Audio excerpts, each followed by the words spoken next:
17,545 ಕೋಟಿ ಸಂಪತ್ತಿನಿಂದ ಕಂಪನಿಯೊಂದು ಶೂನ್ಯಕ್ಕೆ ಕುಸಿದಿದೆ. ಅದೇ ಬೈಜೂಸ್. ಒಂದು ಕಾಲದಲ್ಲಿ ಭಾರತದ ಅತಿ ದೊಡ್ಡ ಎಡಿಟೆಕ್ ಕಂಪನಿಯಾಗಿದ್ದ ಬೈಜೂಸ್ ಇವತ್ತು ಭಾರೀ ಸಂಕಷ್ಟಕ್ಕೆ ಸಿಲುಕಿದೆ. ಶಾರುಖ್ ಖಾನ್, ಲಿಯೋನೆಲ್ ಮೆಸ್ಸಿ ಜೊತೆ ಜಾಗತಿಕ ಗುರುತು ಪಡೆದ ಕಂಪನಿಯ ಸ್ಥಾಪಕ ಬೈಜು ರವಿಚಂದ್ರನ್ಗೆ ಇದೀಗ ಜೈಲು ಶಿಕ್ಷೆಯ ಸುದ್ದಿ ಶಾಕ್ ಅನ್ನ ನೀಡಿದೆ. ಅಷ್ಟಕ್ಕೂ ಸ್ಟಾರ್ಟ್ಅಪ್ ಹೀರೋ ಬೈಜು ರವಿಚಂದ್ರನ್ಗೆ ಏನಾಯಿತು? ಆ ಕುರಿತ ಸ್ಪೆಷಲ್ ರಿಪೋರ್ಟ್ ಇಲ್ಲಿದೆ ನೋಡಿ. ಒಂದು ಕಾಲದಲ್ಲಿ ಭಾರತದ ಸ್ಟಾರ್ಟ್ಅಪ್ ಲೋಕದಲ್ಲಿ ದೊಡ್ಡ ಹೆಸರು ಮಾಡಿದ್ದ ಬೈಜು ರವಿಚಂದ್ರನ್ ಅವರಿಗೆ ಇದೀಗ ಸಿಂಗಾಪುರ ಕೋರ್ಟ್ 6 ತಿಂಗಳ ಜೈಲು ಶಿಕ್ಷೆಯನ್ನು ವಿಧಿಸಿದೆ ಅನ್ನುವ ಸುದ್ದಿ ಭಾರೀ ಚರ್ಚೆಗೆ ಕಾರಣ ಆಗಿದೆ. 2024ರಲ್ಲಿ ಕೋರ್ಟ್ ನೀಡಿದ್ದ ಹಲವು ಕಾನೂನು ಆದೇಶಗಳನ್ನು ಪಾಲಿಸದ ಕಾರಣ ಈ ಕ್ರಮವನ್ನು ಕೈಗೊಳ್ಳಲಾಗಿದೆ. ಹೀಗಂತ ವರದಿಗಳು ಹೇಳ್ತಾ ಇವೆ. ಕಂಪನಿಗೆ ಸಂಬಂಧಿಸಿದ ಕೆಲವು ದಾಖಲೆಗಳು ಮತ್ತು ಕಾನೂನು ವೆಚ್ಚಗಳನ್ನು ನೀಡಲು ಕೂಡ ಅವರಿಗೆ ಸೂಚನೆಯನ್ನು ನೀಡಲಾಗಿತ್ತು. 2011ರಲ್ಲಿ ಆರಂಭವಾದ ಬೈಜೂಸ್ ಕೆಲವೇ ವರ್ಷಗಳಲ್ಲಿ ಭಾರತದ ಅತ್ಯಂತ ಮೌಲ್ಯಯುತ ಎಡಿಟೆಕ್ ಕಂಪನಿಯಾಗಿ ಬೆಳೆದಿತ್ತು. ಎಡಿಟೆಕ್ ಕಂಪನಿ ಅಂದರೆ ಶಿಕ್ಷಣ ಮತ್ತು ತಂತ್ರಜ್ಞಾನದ ಸಮ್ಮಿಲನ.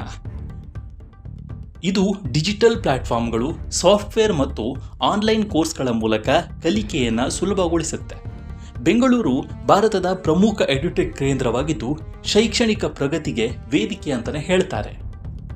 ಇದೇ ರೀತಿ ಸುಮಾರು $22 ಬಿಲಿಯನ್ ಮೌಲ್ಯ ತಲುಪಿದ್ದ ಬೈಜೂಸ್ ಕಂಪನಿ ಆನ್ಲೈನ್ ಶಿಕ್ಷಣ ಕ್ಷೇತ್ರದಲ್ಲಿ ದೊಡ್ಡ ಕ್ರಾಂತಿಯನ್ನೇ ಮಾಡಿತ್ತು.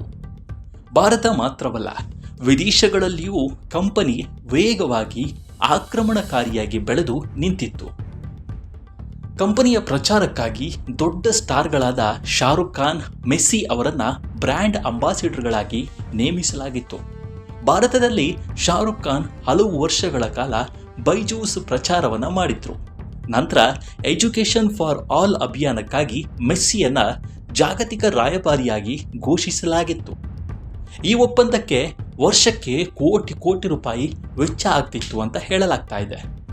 ಒಮ್ಮೆ ಬೈಜು ರವಿಚಂದ್ರನ್ ಅವರ ಆಸ್ತಿ ಮೌಲ್ಯ ಸುಮಾರು 17,545 ಕೋಟಿ ಅಂತ ಅಂದಾಜಿಸಲಾಗಿತ್ತು. ಆದರೆ ನಂತರ ಕಂಪನಿಗೆ ಆರ್ಥಿಕ ಸಮಸ್ಯೆಗಳು ಶುರುವಾಗ್ತವೆ. ಸಾಲದ ಒತ್ತಡ, ಉದ್ಯೋಗ ಕಡಿತ, ಹೂಡಿಕೆದಾರರ ನಡುವಿನ ಜಗಳ ಮತ್ತು ಕಾನೂನು ಸಮಸ್ಯೆಗಳು ಒಂದರ ಹಿಂದೆ ಒಂದಾಗಿ ಎದುರಾದವು.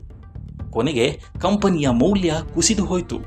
ಬೈಜು ಅವರ ಸಂಪತ್ತು ಶೂನ್ಯಕ್ಕೆ ಇಳಿದಿದೆ ಅಂತ ವರದಿಗಳು ಹೇಳ್ತಾ ಇವೆ. ಭಾರತದ ಸ್ಟಾರ್ಟ್ಅಪ್ ಇತಿಹಾಸದಲ್ಲೇ ಇದು ದೊಡ್ಡ ಕುಸಿತಗಳಲ್ಲಿ ಒಂದಾಗಿ ಸದ್ಯಕ್ಕೆ ಕಾಣ್ತಾ ಇದೆ. ಒಟ್ಟಾರೆಯಾಗಿ 17,545 ಕೋಟಿ ಸಂಪತ್ತಿನಿಂದ ಬೈಜೂಸ್ ಕಂಪನಿ ಸದ್ಯಕ್ಕೆ ಶೂನ್ಯಕ್ಕೆ ಕುಸಿದಿದೆ. ಇದು ಉದ್ಯಮಿಗಳಿಗೆ ಒಂದು ಪಾಠ ಅಂತ ಹೇಳ್ತಾ ಈ ವಿಡಿಯೋವನ್ನು ಇಲ್ಲಿಗೆ ಮುಗಿಸ್ತಾ ಇದ್ದೇವೆ. ಮುಂದಿನ ವಿಡಿಯೋದಲ್ಲಿ ಸಿಗೋಣ. ನಮಸ್ಕಾರ.